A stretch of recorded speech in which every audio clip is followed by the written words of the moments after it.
All right, welcome guys. I think it's end of September. It's crazy fast how fast this year has passed, and we're already approaching October and the last quarter of the year. We wanted to give some great guidance on what I'm seeing very common in transactions today. And Albert, you brought up a very good point regarding how to structure sales where it's an owner wants to sell their property and purchase something concurrently. And I think that's something that we're going to be experiencing for the near future for many years, because quite honestly, not many people have somewhere to go when they sell their listing. And this is the goals of the client. And as professionals and realtors for them, we want to be very strong in being able to coordinate this type of transaction. And there's a couple of strategies I'm going to teach you in today's class where we can be very effective in negotiation to structure a concurrent sale, or I'll tell you the one of the strategies is to allow the seller to live on the property for a week or 10 days or 30 days after the close of escrow. We negotiate that into the deal, and that allows us time to move to the next place when we do a concurrent closing or something near simultaneous. So I'm going to cover that in today's class. I'm going to cover a little bit of scripts we're going to be using when we talk to the clients, how to explain this, and then be able to make them feel comfortable in moving forward or not in the plan. All of this requires in having a good plan in place and being able to structure the deals to your advantage. Okay, so I'm going to bring up the slides for the class today, and this is really a good piece that I put together in the middle of this year, where we want to focus on structuring contingent sale or replacement property to smooth perfection. And these could be done easily, but the problem is doing it smoothly. That's where you want to try to be a great realtor, is being able to be upfront and being able to coordinate and schedule two escrows at the same time. Okay, it can be done. I'm going to give you some language and examples, and then I'll even show you what the contract looks like in my own experience, what we use in writing these contracts together. Does that sound good? All right. So the form in terms of contract-wise that we're going to be using is one of these types of forms. The COP, contingency for the sale of a buyer's property, and in the same time, we're going to be using the seller's purchase of a replacement property. In Albert's case, Albert says he has a seller wants to sell their primary residence and they want to purchase something else to move into. Okay, and that's going to be the topic and focus of the beginning part of this class. So the first form, and really when you understand this, I'm just going to give you my bullet points regarding that same seller. Okay, and you could do it in two ways. You could either A, put your listing up for sale first and try to find a buyer who likes your home and you reaches an offer that you are willing to entertain. And then you communicate with them that you are going to be finding a replacement property, having a contingency to search for something, and you can give yourself 3 weeks or a month. It could be whatever days how many days you need for the seller. The other way you do it is you purchase and send offers on properties that you love and ask that seller to be patient with you, have a longer escrow period, maybe like 60 or 90 days, while you try to get your home listed and sold. Okay, and there's no right or wrong answer. You can do it either way. Okay, I'm going to give you the strategies for both, but typically you would focus on where is the easier sale in terms of the control and what kind of marketplace this is in the current environment. Because this is both a buyer and a seller's market, it's kind of tricky how to explain this to you, but I'm going to tell you that if you have a listing that's a starter home or something under $800,000, you are in a market that is what's called a seller's market. Sub $800,000 in here in LA County, people are fighting for these lower priced homes, and they are sending multiple offers, and it's relatively easy to procure a buyer when you have a starter home or an affordable home. Does that make sense? So there is a lot of control from the sales side, being able to find a buyer. In the same token, if you're a buyer trying to buy a starter home or an affordable home, you are likely competing against many, many multiple offers. You are likely competing against 5, 10, 15 different offers. So it might be very difficult for you to get your offer accepted in the affordable range. Okay, and asking them to wait for you for 60 or 90 days while you get your listing homes sold. So that's difficult if you're buying a starter home. But if this is a seller who is selling a starter home, purchasing up and buying a luxury home, then I think that's the perfect case scenario where the stars are aligned for that seller to get a great price for their starter home and buy into a luxury or better neighborhood, and they're going to be able to get advantages because there's not as many buyers in the luxury $1 to $2 million or plus range. Those are very far and few offers that you have to compete against. There's a lot more room to negotiate, and some of those prices in the luxury sector has softened. So that's if you're doing and dealing with that, Albert, I'll tell you that's a very good opportunity for your sellers who are going to be buyers if they're buying and exchanging to a larger home, better school, or a better neighborhood. Okay, now we get into the goals, and so I explained to you that you could do it either way. You could sell first and then buy, or you could buy first, wait, and then sell. You might not even need to wait if your buyer, if your client who's a seller, if they can get qualified for a loan without having to use the proceeds of their home, then you don't even need to have the fourth contingency that I talked about. Go ahead and just put in 10, 20% down, finance your 80% conventional loan because you qualify. Maybe your buyers have dual income and they can afford a second mortgage. Great. Then you don't even need to have the fourth contingency, and you can compete well in the marketplace as a normal buyer. Okay, you don't even have to mention that you have to sell a property if you can afford and get qualified for the financing. Okay, so speaking towards that, let's talk about when you structure that purchase of the replacement property. So the first question that common people ask and agents is, well, if I purchase a replacement property and we opened escrow and I got the seller to agree to a 60-day escrow period, great. You can have that in there. Just know that the seller is able to continue to market the property in what's called backup offer status.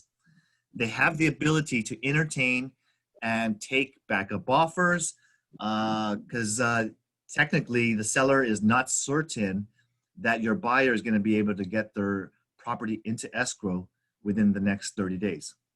Okay. I want you to read paragraph 8A, and this is the area that you will be talking about on the COP. So we'll focus there when I bring it up. Typically, a seller kind of fears the contingency of purchase because this offer is weaker because they are basically adding a fourth contingency to the sale. Remember, it's the due diligence.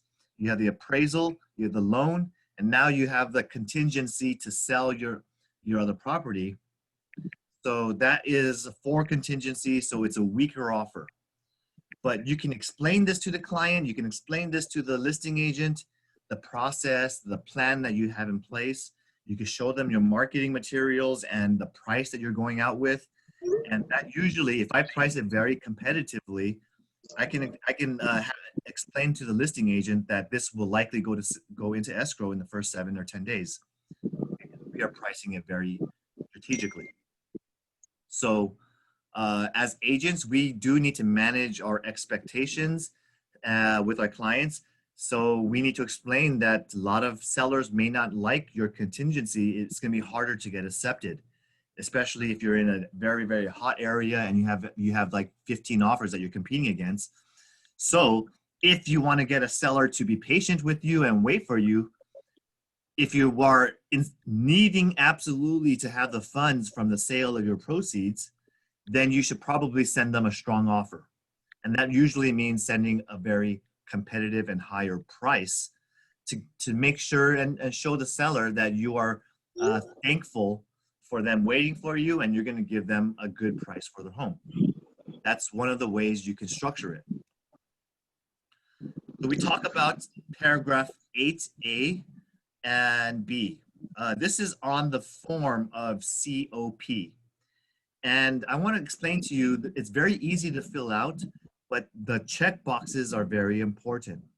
When you structure a contingency of purchase, there's 2 things to talk about in 7, is when do you bring the time periods to begin? And by default, it begins as specified per contract. So if this is blank right here, then that means that if you write an offer and they accept your offer with your COP, your time periods for the loan, for the inspection and appraisal begin as contracted, right now.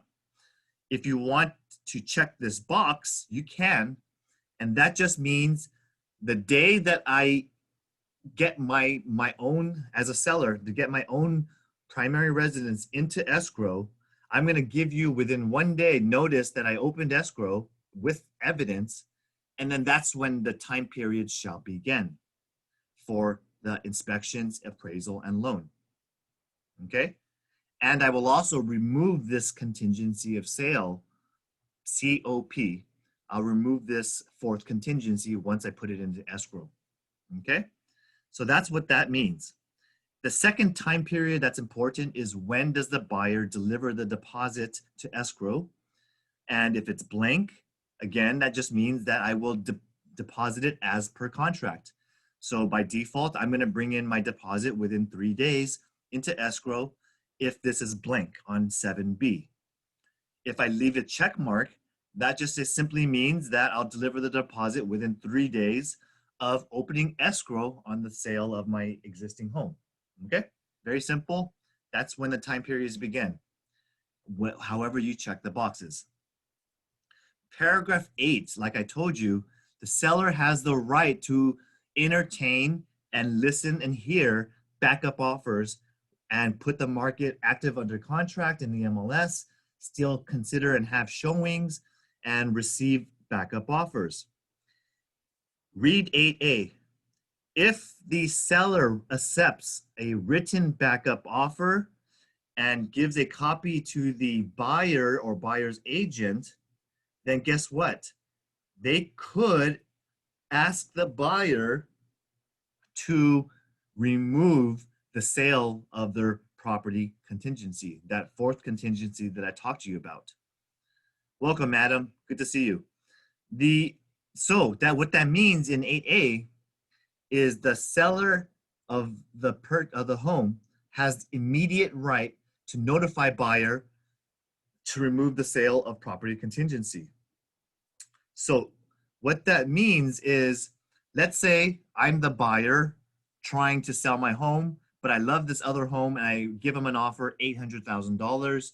They accept my offer along with the COP. Okay.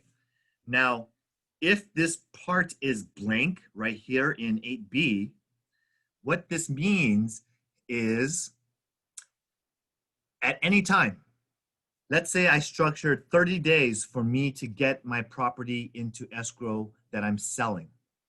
And I have 30 days protection period, fourth contingency. If I leave 8B blank, and let's say 15 days later, this seller receives a great offer at $835,000, they want to move with that offer. They don't want to work with me anymore. If that is blank on 8B, this seller has the right to show me evidence of their other offer, and then they can ask me to remove my COP contingency and give me a notice to perform. And I would have to, as a buyer, make a choice. Either A, remove that contingency, B, tell them I can't remove it and allow them to cancel me out. Those are my options. But if I have a strategic agent representing me, my agent hopefully was able to check 8B. So then my agent realtor, who's smart, would check this box and say that the seller does not have any right to notify me to remove that in writing, at least within the first 17 days of opening our agreement and a contract. Okay? So that gives me at least a minimum of 17 days to market my property, get it under contract. And if a great realtor knows how to do this and check that box, they're probably pricing my property well and should be able to get it sold in this marketplace right now quickly. They should be able to get it sold in the first 17 days. Okay? And if you want to be ultra protective, then you can even say that the seller does not have any right to notify me of a backup offer and cancel me out during the entire term of the agreement. And this is the best protection for a seller who wants to buy a replacement property, is to have this on when I'm on the purchase offer side, have that checkbox there. That means that I'm protected throughout my entire escrow period. I don't have to worry about any backup offers. Okay? And if you're not happy with 17 days, you can change it to 21 days. You can change it to 10 days. You can change this to however many days you think you need in order to get your listing into escrow of the seller who is a buyer. I know it's confusing, but this is a very complicated process, and I want to make sure you're strong in understanding how to do this the right way, depending on who you represent. And if I was the listing agent and I see that the buyer gave me this checkbox and they checked this box during the entire term of the agreement, I would probably counter them, no, I'll give you 14 days, 17 days or less. Nothing greater than that. I would want to protect my seller, and I want to make sure that I have the option to work with backup offers after giving you some time that you said you needed. Okay? So that's what I would do if I was a listing agent receiving an offer like this. So we know the full language of the COP now. The question now becomes, how do I prepare my contracts for the sales side, my listing side of the same client? And when you are selling the listing of a client, here are the common issues that we get asked by the seller. The seller might ask, do I have a way to back out of a transaction if something falls through on the up leg, on the replacement property? Sometimes many sellers who are downgrading or upgrading, they absolutely need the proceeds from the sale to complete the purchase. So you need to have that clarity and question upfront with the client whether or not they absolutely need those proceeds, or could they purchase a replacement property without it and get the financing. So oftentimes sellers are not able to find buyers for their own home immediately because sometimes they're overpricing the property. Honestly, these sellers try to say, my home is worth $900,000, so I won't accept any offers for $900,000. And if they're too picky with their buyers and the offers, then they're not going to be, especially when they're asking them to wait for me to find a replacement property. You know, you're asking the world of a client or a buyer. So you need to have some flexibility and a good agent who knows how to do this. So what this is explaining, there's two contingencies for the seller's protection to cancel this transaction in the event that I don't find a replacement property. So I'll show you what that means. And I'm going to talk to you about when do the timelines begin. Just like the last COP form, this SPRP is a protection for a seller to have a contingency to find a replacement property within 17 days after I accept your buyer offer. Okay, so I have a seller contingency to find replacement property, or I can cancel the agreement with the buyer by giving them a notice to perform. And this buyer could also give me a notice to perform after 17 days passes to tell me to remove my replacement property. What's going on, seller? How come you haven't found a property yet? And I'm giving you a notice to perform because I'm going to go work with another property if you don't remove this contingency. And I like another home nearby, and I already sent them an offer. So if you try to structure this deal where you give your seller, you know, a very long protected period, like 60 days or 90 days to find a replacement property, to me as a buyer, I look at that and say, well, then that's not a very active seller who's searching. They're not actively searching. They're not that engaged. They might not even be that serious in finding a replacement property. And who knows if they're even looking at properties and writing offers, or even writing decent offers. Maybe they're only writing lowball offers and being unreasonable. So that's why you got to have a good realtor pushing this transaction through, reminding them of deadlines, and keeping the progress on track, the timelines in place. So as a seller who is accepting a buyer who's willing to allow me to find a replacement property, if I'm the seller, and let's say I already know which property I wanted to buy. Maybe I already structured out the purchase. B allows me to go ahead and tell them that I'm already in escrow. I don't even need to find it. I already found it. So if you have that situation, it's perfect if you can check the box and write down who you opened escrow with. And then that way your replacement property contingency, you simply just need right here, I need to close the replacement property as a contingency if I'm going to accept your offer. Okay, because I need the funds from the sale of your of my listing in order to purchase the replacement property. So if that's a case where you absolutely need those funds, you would want to check item C right here. Okay, makes sense. Any questions? On the SPRP, this next part, it talks about time periods. And just like before, if you check the box, then, okay, if you check this box, that means that the time periods remain as specified per contract.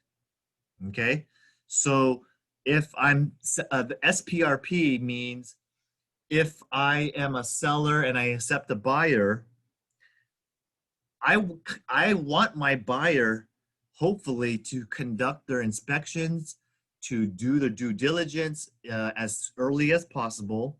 I would also like them to bring in their deposit as early as possible. So as a seller, I would love that these boxes would be checked, because that one means that the buyer is showing good faith by bringing the deposit. And it also means that they're willing to do an inspection and hire the appraisal and start the process of the purchase. So if I have these check boxes and I'm that seller and I'm also finding a replacement property, I would love these to be done and have the buyer ready to go, okay?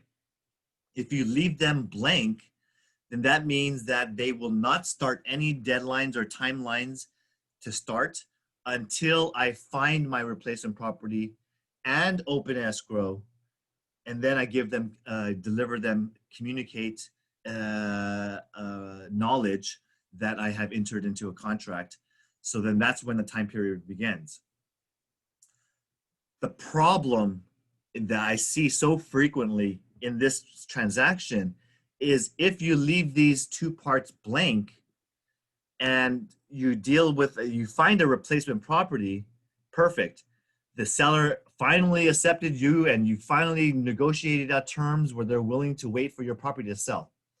That's perfect. The stars are happy, aligned for you as a seller and a buyer at the same time.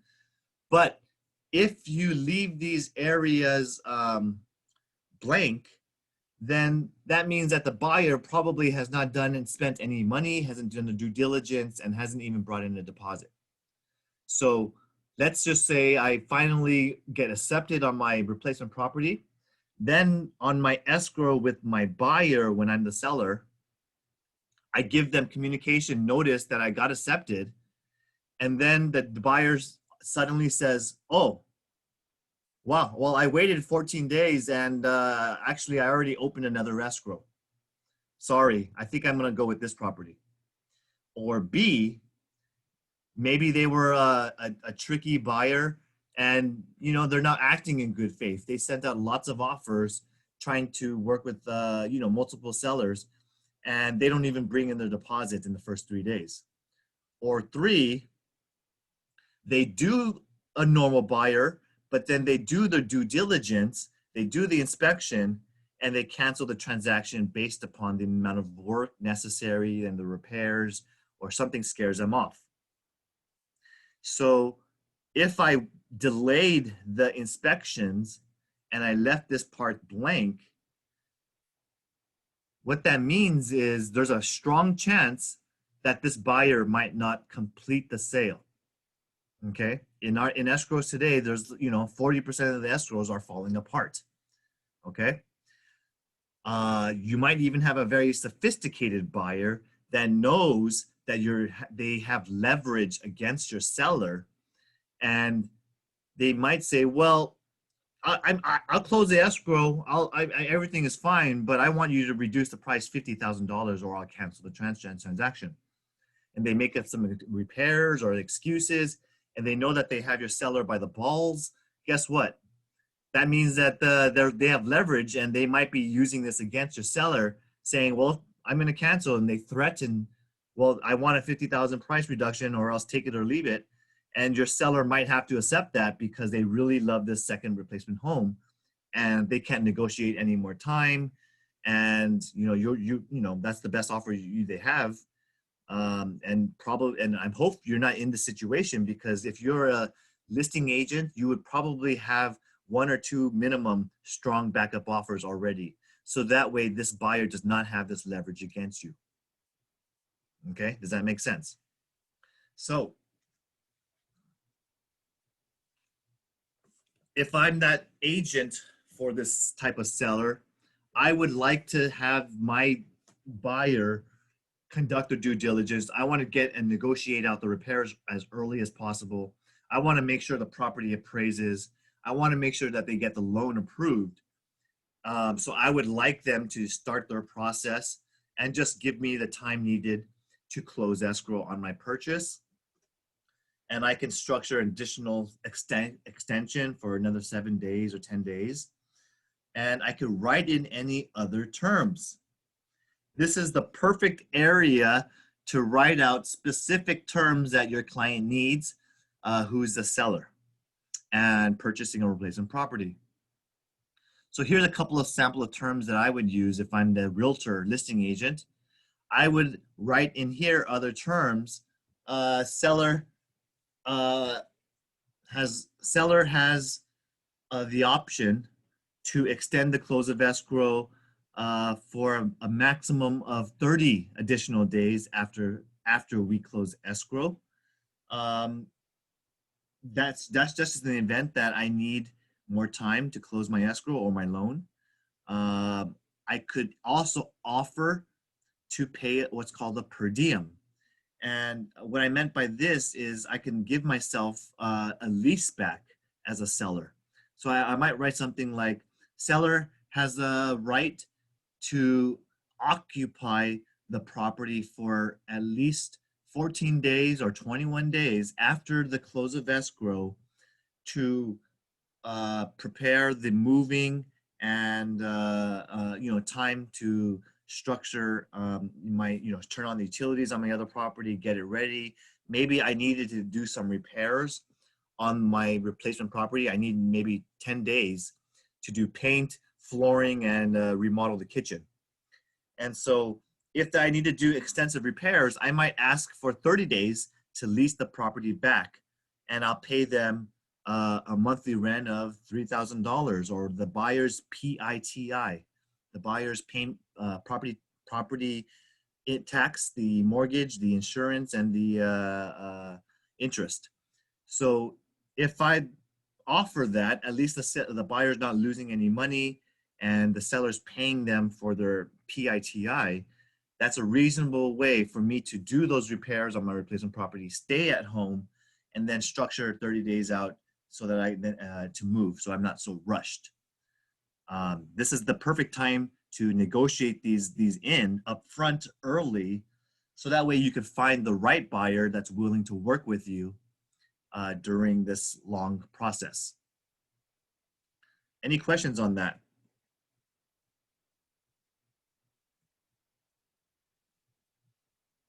Albert, anything? Does that make sense? So we talk about contingencies, and timing is always everything. So these contingencies are there for you to make sure your seller has a protection to cancel if they don't find a replacement property, and also has a way to build a contingency on the sale because I need the proceeds from the sale of my listing.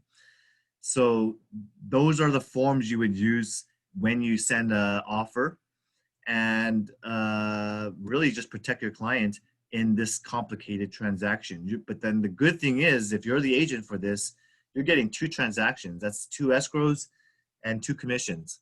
So if you become an expert how to do this, you are gonna be getting stronger sales under your belt.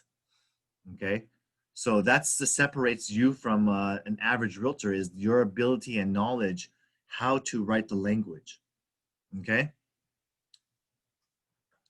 so any questions on any of this?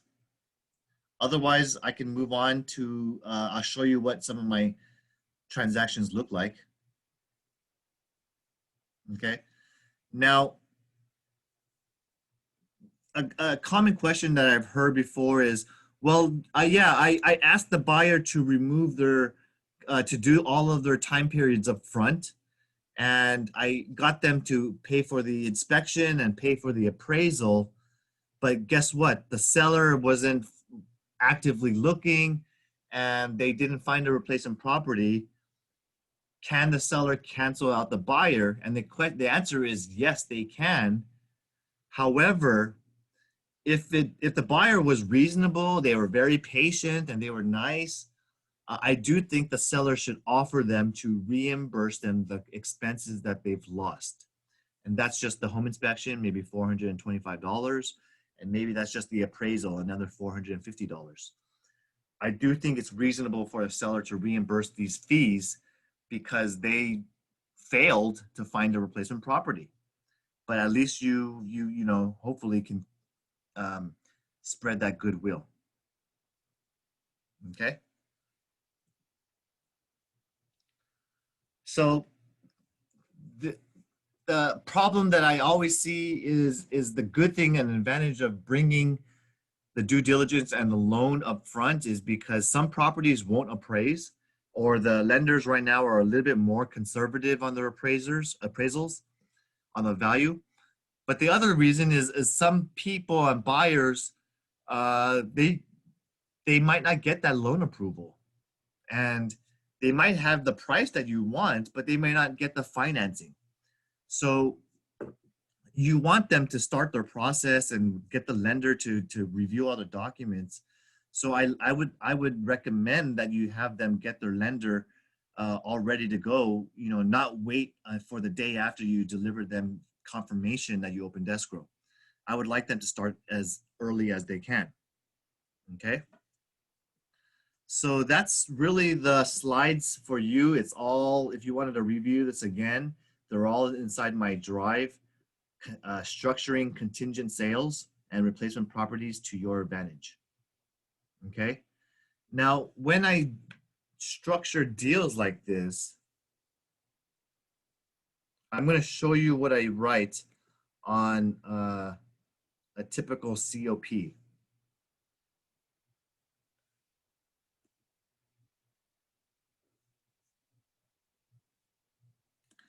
I'm going to show you how it looks like.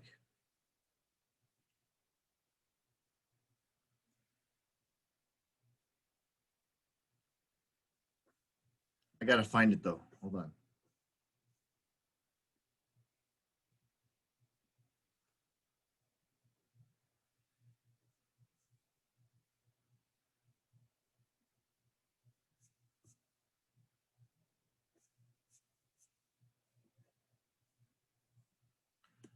Any questions while I'm looking for it?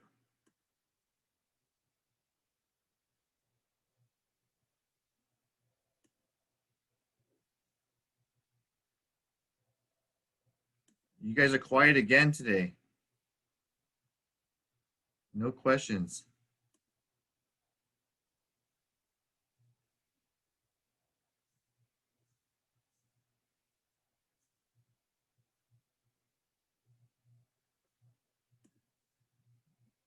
Okay. Well, I'm going to pull up one of my emails for a transaction that I've done.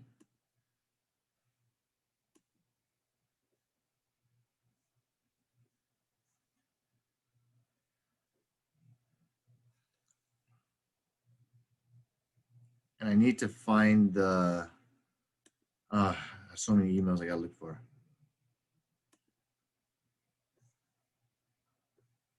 Oh, here it is. Okay.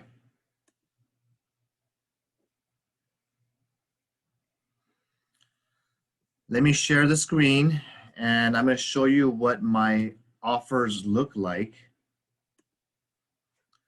So I closed this one last year and I was representing a seller who was purchasing a replacement property.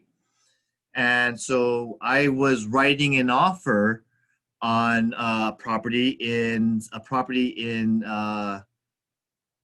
Soothing Court, Corona. Okay. Can you guys see the screen? Yes. Okay. So I write an email. To me, I tell you communication is very important, and a great professional who knows what they're doing should be able to address and answer, and you want to show the listing agent that you have everything under control. Okay? So I write, hey, greetings, Mark and Heather, listing agents. Thanks for setting up the showing with me and your assistant Tiffany. We thoroughly enjoyed the home, lovely updates, and we toured the retreat. The area is called the Retreat neighborhood, and we sent over slightly above full price. Like I told you, you need to show them a reason to accept our offer. And for me, we gave them a slightly above. It was like a few $1,000s above asking. Okay. Couple things to note. We're currently in escrow on the sale of 730 San Ramon, Fullerton. Buyer is removing their contingencies by next week.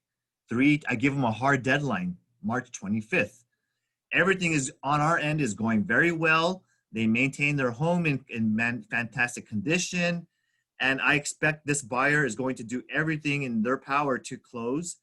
And we can remove the COP contingency as soon as the buyers remove theirs, which is next week.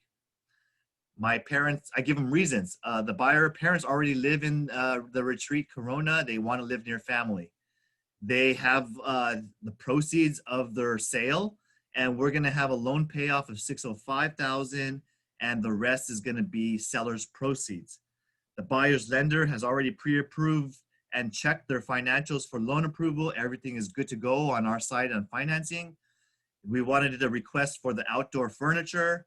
We wanted a request for the playground outside from the seller to leave it behind.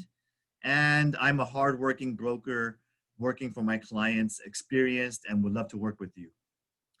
And so I gave them my offer, and I gave them all of these attachments, you guys. So here's the offer. Here's what my contingency of sale looks like. I showed to them that I'm already in escrow, and I let them know that we're removing contingencies very soon. And I let them know and got the, I have the time periods to begin when we deliver evidence, which is immediately. And I gave them my pre-approval letter. I gave my clients proof of funds to show them that we're going to sell it for $725 and they're going to have a bunch of proceeds coming through. I gave them some photos of my listing, and I showed them that I sold this house above asking, and here's a little bit about the property.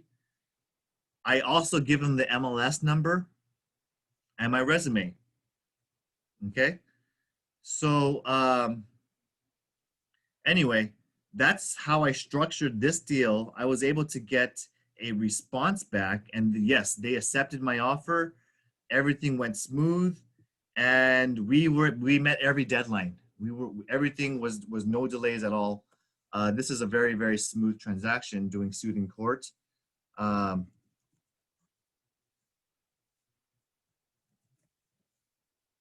So any questions how I structured that?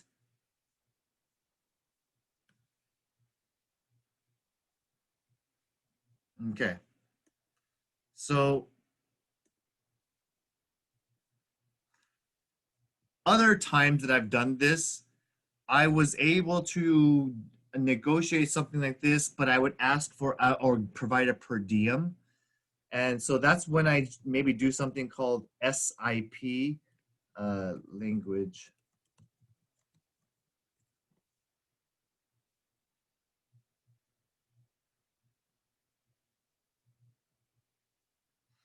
I'm going to show you how I write some of these out.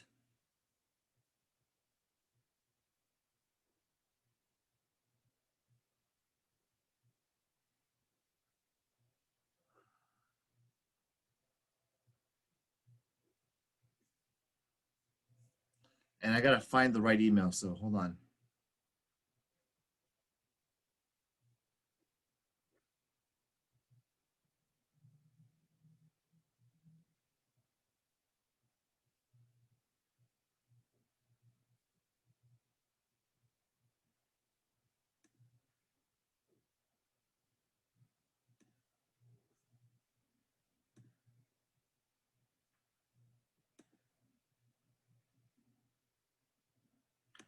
Any questions on anything else?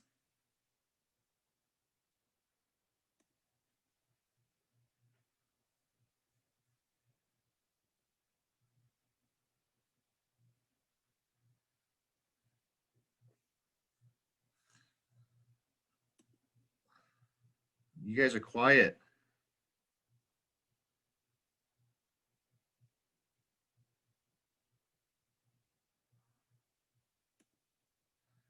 I have some other, I gotta just find it, hold on.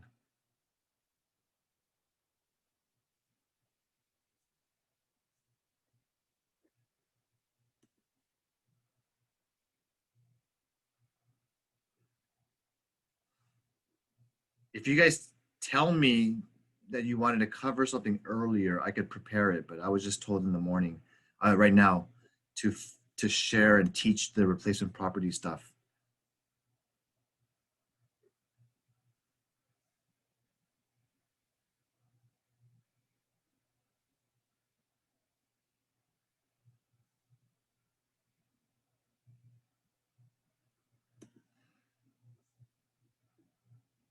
Okay. Well, if you have the situation, Albert or anyone else, let me know. I can show you. I can find it. But I do know that when you do the replacement property or the SIP, there's two forms that you want to look for. And I think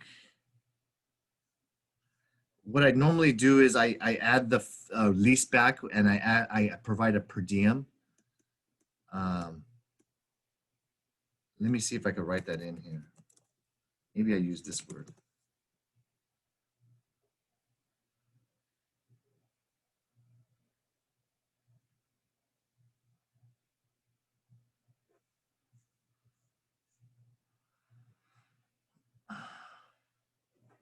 So sometimes what I do is I structure a lease after sale. And in this situation, we represented the buyer who allowed the seller to remain behind for a few months. And they paid $6,500 per month to my buyer. And so in this situation in San Marino, $6,500, yeah, that's normal.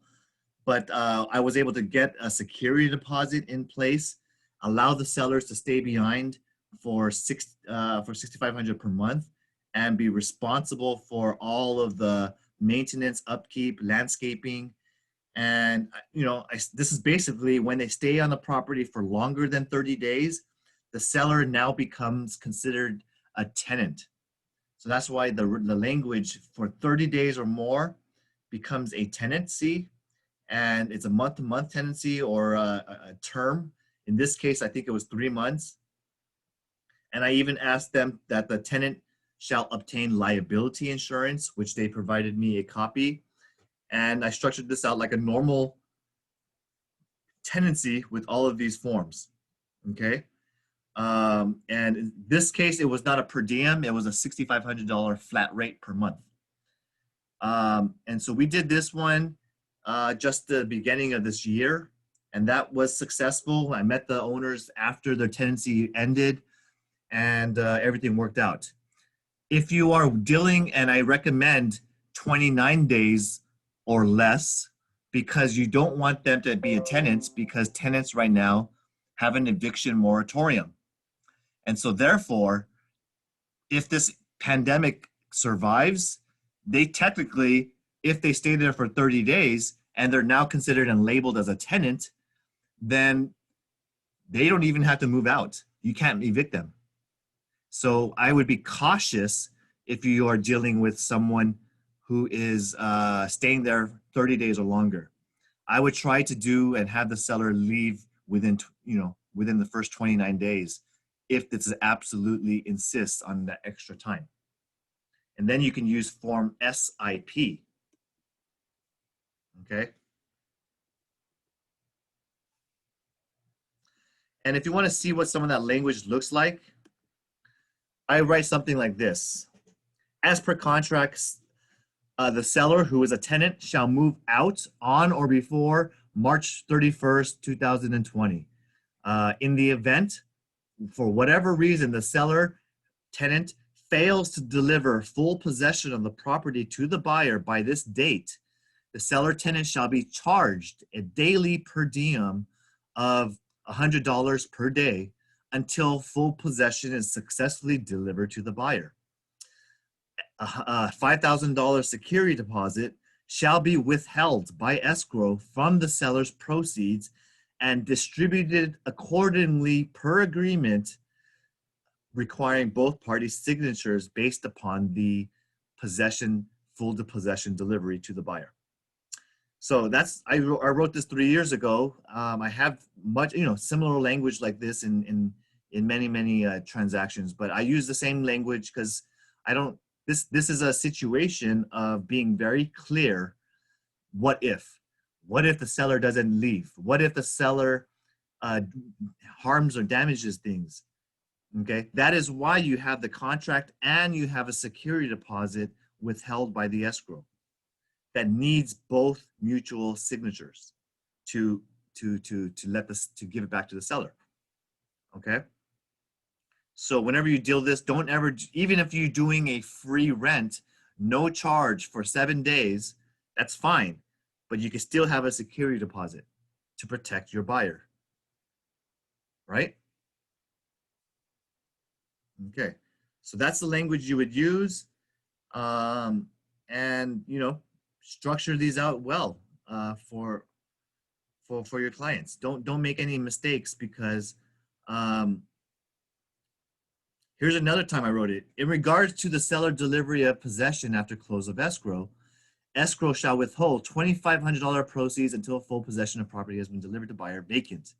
Seller expects to deliver possession on Friday, 9:30 a.m. and upon successful delivery, the entire $2,500 shall be released back to the seller.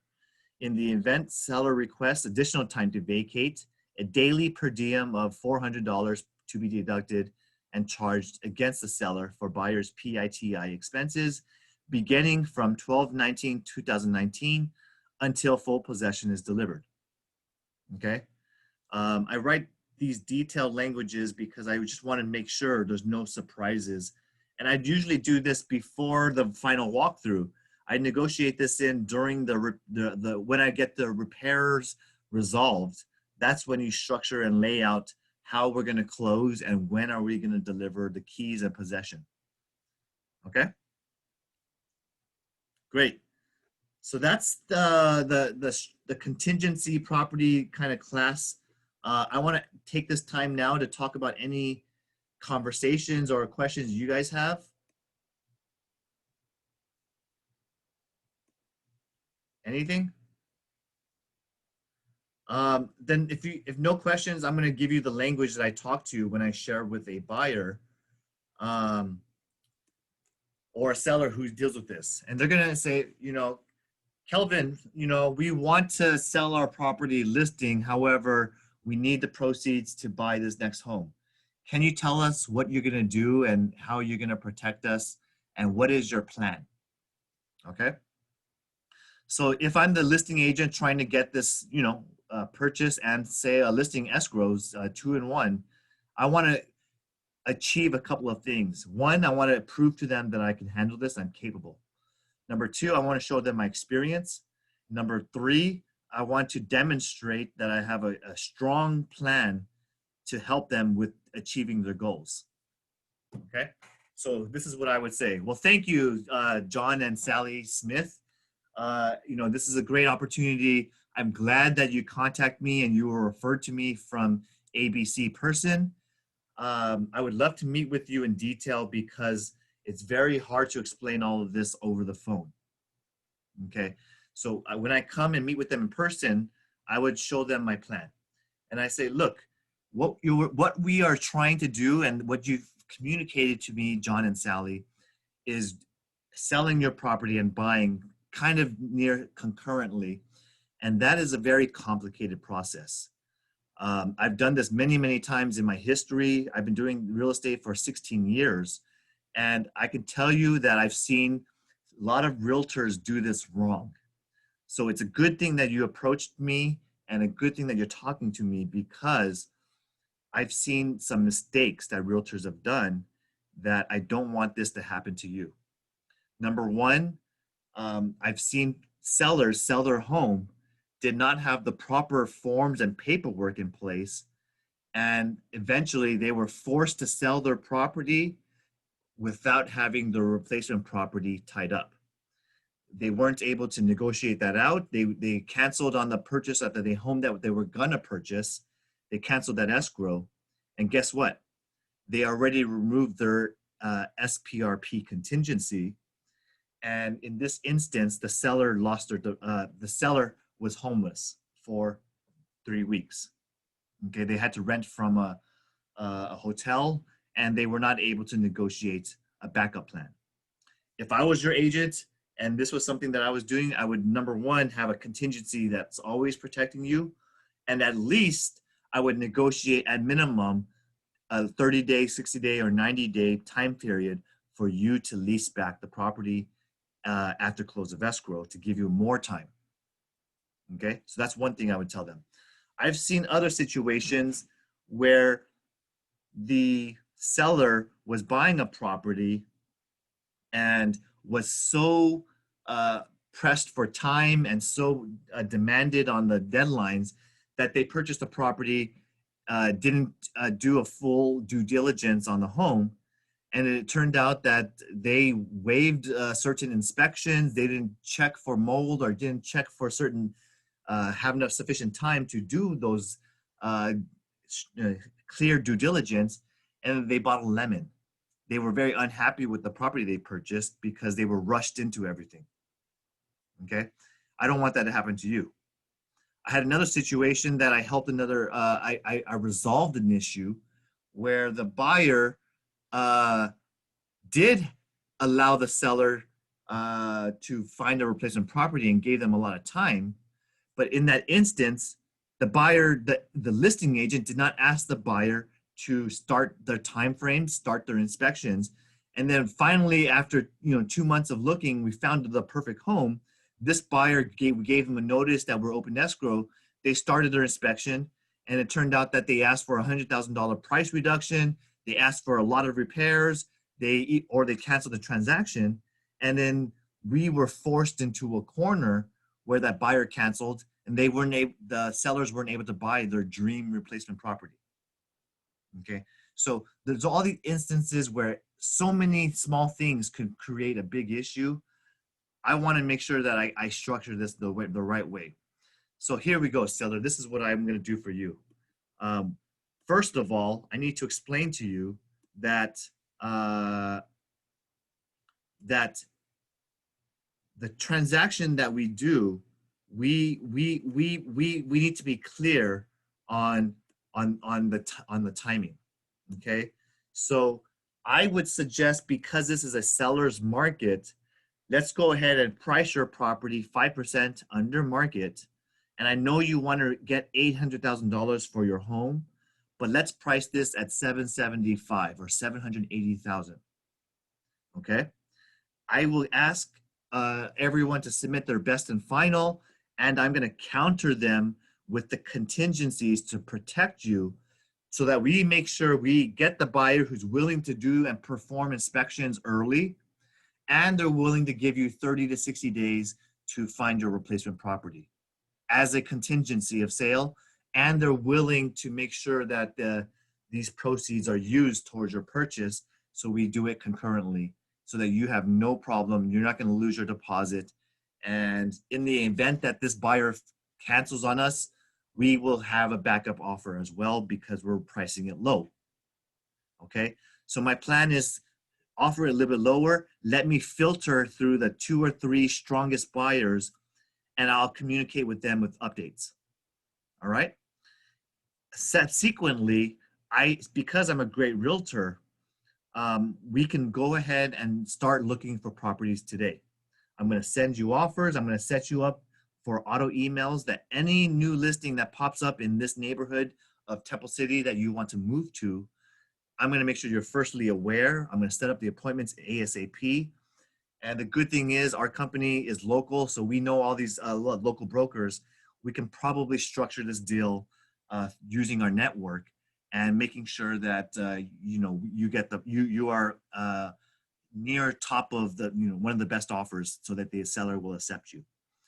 Okay, and then I communicate to them about the plan, about structuring the timelines or per diems, or even a free lease back to the buyer.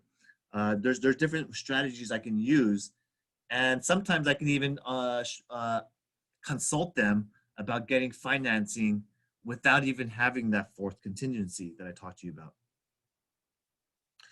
When I explain it to this way to the sellers and that are trying to do it this way, my goal is to get them to feel comfortable with me, to let them know that they should trust the professional to handle this for them. And I also need to advise them that they can't write very, very lowball offers. They need to write strong offers, and maybe write a letter of describing the family and the background with a family picture. Those things are very helpful in getting a seller to agree to my terms. Any questions on that language or the script? No? I hope you guys are strong in this area, because I would love for you guys to get these 2 escrows in one. So be strong in this type of sale: concurrent sales, replacement property. And when they say the words concurrent, that typically means the close of escrow falls on the same day. But I'm just telling you that it's very hard to structure that type of transaction unless you're using the same escrow company. And typically, because of wiring, usually it takes a day or two to deliver. You don't want to necessarily say concurrently. You want to structure these out where you give yourself, 3 or 5 days time period to receive the funds and send out to the next escrow. It gives you a little bit more flexibility, and that's why you want to have the ability to extend the close of escrow with the buyer by checking that form on the box. Seller's option to extend the close of escrow for a maximum of 7 or 10 days. Does that make sense? Okay. Well, that's the 3:06 o'clock right now. It's been an hour. I want to save some time if I'll stick around if you have any questions. If anyone wants me to focus on a topic for next week, let me know. I can cater and customize a training just for you. Sure. Thank you, Kevin. Thank you, Jean. Good Hi, question. Kevin. Thank you. Good question, Albert. I Yeah, appreciate Kevin. Yeah. Yeah. It is really complicated. Maybe I need to convince her to buy first and then sell. Yeah. Yeah. She could buy first and then sell too, as if she has the proceeds for the down payment and she can get the financing. So you don't necessarily have to make it this complicated if she's a wealthier person. But vast majority of people do need the proceeds. That's why I explained the complicated route. All right. Yeah, that's why she doesn't want to pay 2 houses. Actually, she doesn't want to buy the house and then he cannot sell his existing house. Then he has to make 2 payments for 2 houses. Yes. It's okay for 1 month. I mean, they keep on saying I don't want to have to pay 2 mortgages, but at the same time, you just pay. One mortgage is what, $2,000, $3,000.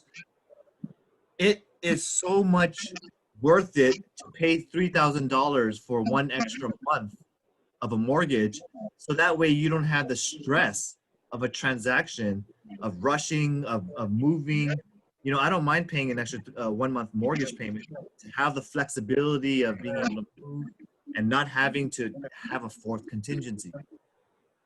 I would pay $3,000 to have that convenience. Okay.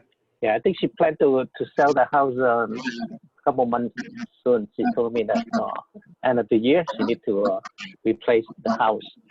Okay. Well, stay in touch with the clients. Question. Yeah. Yeah, she's my friend. That's no problem. But she gotta go. She's my friend. So I have another question. Her existing house now it's an investment house, but the investment's not under her name. It's under 401k. So she needs to sell the house in order to buy another house. That's 401k. Using 401k plans money to buy the house and lease out. If it's an investment property, that's not a seller's purchase of replacement property. They already have the primary residence. So this is more of a 1031 exchange. Actually, she lives with somebody else, so she doesn't have her own house now. Now she wants to sell this house and then buy her own house.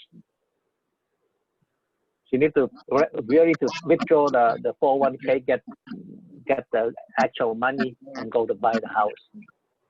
Okay. Is she currently living somewhere as a home, or is she renting? Renting with some friend together. Oh, okay. Now she plans to sell this, take out the 401k plan, and then sell the house, and then buy her own real house. Yeah, then go ahead and just structure it out.